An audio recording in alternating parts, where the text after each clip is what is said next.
안녕하세요. 대회부터 자동차 산업과 2차 전지를 담당하고 있는 멘토 한주입니다. 자, 오늘 성일하이텍 함께 보도록 할 건데, 제가 성일하이텍은 좀 오랜만에 촬영을 진행을 하고 있습니다. 최근까지 사실 이슈도 없었고, 그리고 수급적으로 봤을 때도 크게 유의미하게 볼 수 있는 수급적인 부분이 없었기 때문에 계속해서 지켜만 좀 봤었는데, 최근에 주총이 끝나고 이슈가 하나 나왔습니다. 뭐 여러분들도 이제 뉴스를 좀 보셨을 텐데, 해당 뉴스들을 보면서 우리가 앞으로 좀 어떤 부분을 생각을 할 수 있을지에 대해서 말씀을 드려보도록 하겠습니다. 일단 제목을 제가 시장 성장성은 사실 누구나 예상을 해볼 수 있다라고 작성을 했는데, 폐배터리 전망 같은 경우는 뉴스에서도 굉장히 많이 나오고 있는 상황이고, 전기차가 사실 판매가 되면 될수록 이 폐배터리 시장은 늘어날 수밖에 없는 수순이죠. 커질 수밖에 없는 수순이기 때문에 누구나 이런 성장성은 예상을 해볼 수가 있습니다.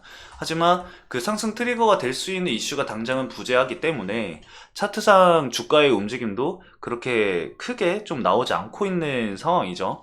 그래서 우리가 앞으로 좀 어떤 부분을 좀 주의 깊게 지켜봐야 할지에 대해서는 제가 오늘 영상에서 기사 보면서 함께 말씀을 드려볼 거니까 참고를 좀 해주시면 좋을 것 같고요. 그리고 이제 데일리 수급과 그리고 차트 흐름까지 말씀을 드려보는 시간 가져보도록 하겠습니다. 자, 그럼 본격적으로 상일하이텍 오늘 함께 보도록 할게요. 자, 바로 기사 하나 같이 보도록 하겠습니다. 3월 28일 날 주총이 끝나고 나온 기사입니다. 그래서 주총에 있었던 내용들을 어느 정도 정리해서 나온 것 같아요. 여러분들도 읽어보셨겠지만 해당 내용들 관련해서 좀 세부적으로 말씀드릴 수 있는 거는 말씀을 드려보도록 할게요. 자, 성일하이텍 상공장이 6월달에 가동을 진행을 한다고 해요. 그래서 상공장을 완전하게 가동을 진행을 하게 되면은 매출액은 4천억까지 끌어올릴 수 있다라고 얘기가 나온 상황입니다. 일단 2022년도에서 이제 2023년도 22년도 대비해서 2023년도는 역성장을 보인 상황이고 2천억에서 대충 3천억까지의 매출이 발생을 하고 있는 상황이에요. 근데 여기서 이제 상공장을 6월달에 이제 시운전을 진행을 하는 거죠. 완전하게 이제 양산을 진행을 하기 위해서는 제가 봤을 때는 한 25년도쯤 되지 않을까, 그때부터 매출에 좀 본격적으로 반영이 되지 않을까 생각이 듭니다. 그래서 이거는 우리가 앞으로 좀 지켜봐야 될 내용인 것 같고, 세계 최대 이 배터리 핵심 소재 생태계에 승부수를 던지겠다라고 얘기가 나왔는데, 그 얘기가 과연 어떤 얘기인지 한번 보도록 하겠습니다. 자, 우선은 신공장 6월달에 가동 얘기를 한 번 더 했습니다. 이 군산시에 건설하고 있는 상공장이고요. 어, 아까도 말씀을 드렸다시피 매출액은 상공장을 돌렸을 때 4천억 정도 규모의 매출이 발생할 것으로 예상이 되고 있다라고 합니다. 그래서 상공장 같은 경우는 이 폐기물, 스크랩과 그리고 폐배터리를 분쇄한 가루 형태의 이 블랙매스라고 하죠. 블랙매스를 원료로 니켈, 코발트, 리튬 같은 소재를 생산을 진행을 하게 됩니다. 그래서 이런 공장을 하이드로 센터다라고 이름을 붙였다라고 해요. 그리고 이 전처리 과정을 진행하는 곳은 리사이클링 파크라고 해서 전처리 공장과 후처리 공장 기준을 좀 나눠서 생각을 해주시면 좋을 것 같습니다. 자, 일단 상공장 같은 경우는 니켈에 15,000톤, 그리고 코발트 1,200톤, 리튬 9,500톤을 이제 생산을 할 것이다. 그래서 2분기 시생산을 시작을 하고 조기 양산화, 안정화로 이 세계 최대 배터리 재활용 공장이 될 것이다 라고 얘기가 나왔는데, 사실 우리가 이 집중을 해야 될 거는 이 상공장도 상공장이지만 뒤에 나오는 이 세계 각지의 이제 공장 부지를 확보하고 있는 이 성일하이텍의 횡보에 우리가 좀 집중을 해봐야 될 것 같습니다.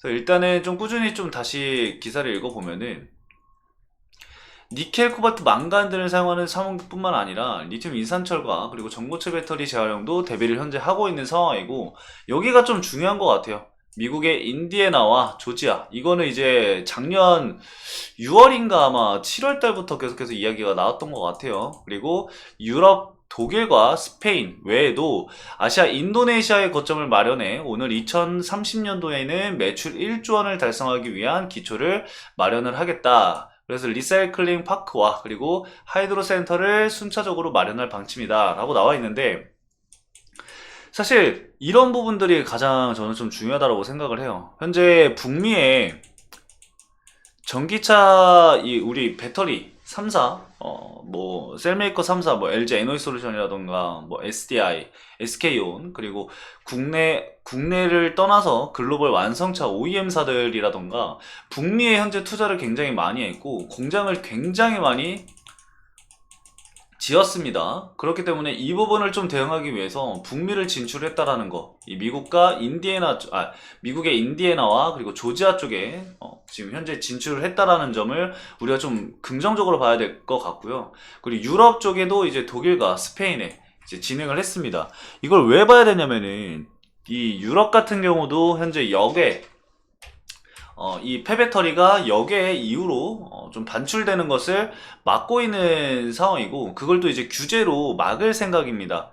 근데 이제 결국에는 유럽 내에서의 리사이클링이 진행이 돼야 되는데 이미 이 독일이랑 그리고 스페인 쪽에 확보를 하고 공장을 지을 생각을 하고 있는 성일하이텍을 우리가 좀 참고를 해야 된다. 이미 스페인 쪽은 있죠. 유럽 쪽에는 진출을 해 있는 상황입니다. 그리고 미국 같은 경우도 부지는 확보를 해둔 상황이기 때문에 이것도 계속해서 우리가 좀 체크를 해보면서 중요하게 봐야 될 것 같고 미국 아무래도 이 전기차 시장을 좀 주도하고 있는 나라가 미국이잖아요, 현재로서는.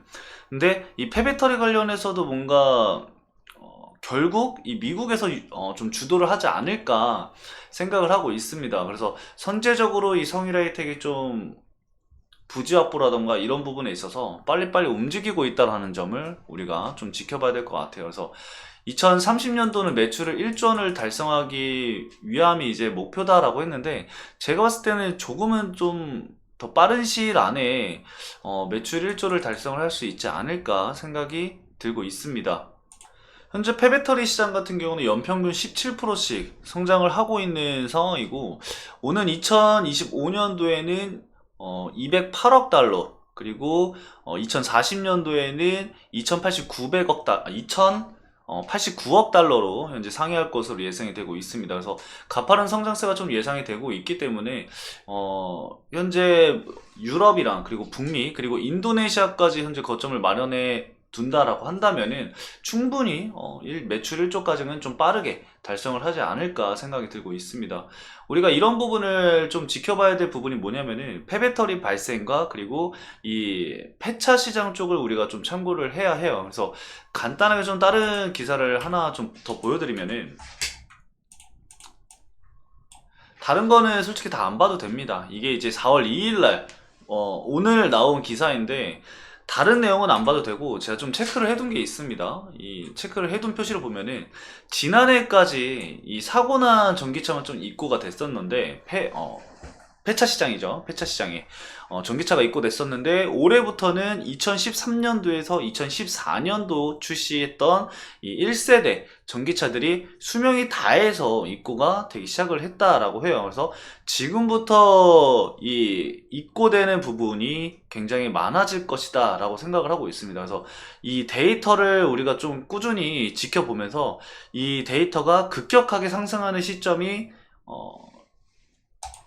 이 성일하이텍의 주가 또한 긍정적인 영향을 미치지 않을까 생각을 하고 있습니다. 그래서 우리가 이런 부분들을 좀 집중해서 지켜봐야 될 부분이다 라고 좀 말씀을 드리고 싶고 인도네시아 쪽도 사실 이 중동 쪽에서의 전기차 시장을 압도할 생각이 있기 때문에 이런 부분들을 선제 대응을 한다라고 한다면은 미래에 있어서는 굉장히 좋은 흐름을 보여주겠죠. 근데 단기적으로는 사실 아직까지는 주가 상승의 트리거가 될 수 있는 그런 부분은 나오지 않고 있습니다. 아무래도 시장에서의 기대감도 반영이 안 되고 있는 상황이고 2차 전지 쪽들이 이제 주춤하고 있는 상황이기 때문에 폐배터리 관련주들도 그렇게 큰 부각을 받지 못하고 있는 상황이죠. 그래서 주가를 보시면은 현재 계속해서 좋지 못한 흐름을 보여주고 있는 상황입니다.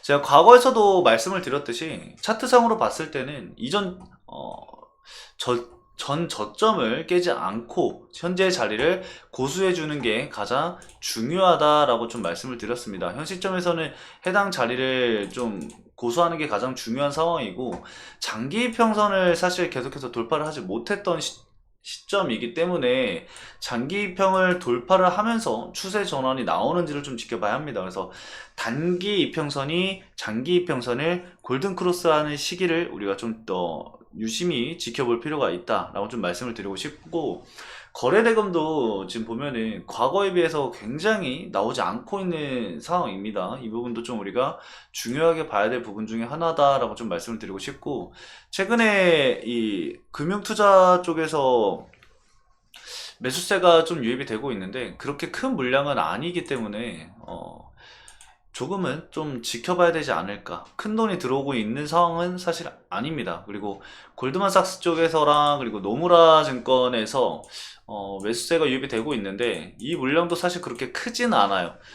골드만삭스가 대략적으로 한 6만 주 정도 보유를 하고 있는데 이 물량은 좀 단기적으로 매도 물량이 나올 가능성도 존재한다라고 생각을 해주시면 좋을 것 같습니다. 그래서 크게 말씀드릴 내용은 없고, 단기적인 움직임을 우리가 보기보다는 좀 중장기적인 관점을 보면서 대응 전략을 구성을 해야 되지 않을까. 그리고 그 와중에서 이 자리를 좀 지켜주는 모습은 나와줘야 한다. 그래서 추세 전환이 나올 수 있는 시기는 뭐다?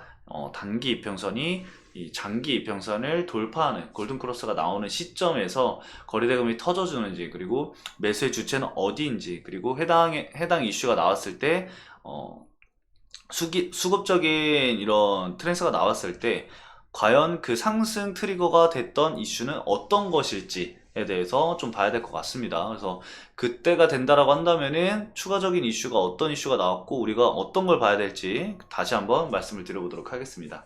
자, 오늘 간단하게 좀 말씀을 드렸고, 이슈가 나오기 전까지는 사실 크게 말씀드릴 수 있는 부분은 없을 것 같아요. 그래서 매출이라던가 뭔가 거래라던가 아니면은 뭐 수급적인 부분들, 이슈적인 부분들, 이런 부분들은 제가 업데이트가 되면 될 때마다 여러분들에게 말씀을 드릴 거니까 참고해 주시면 좋을 것 같습니다.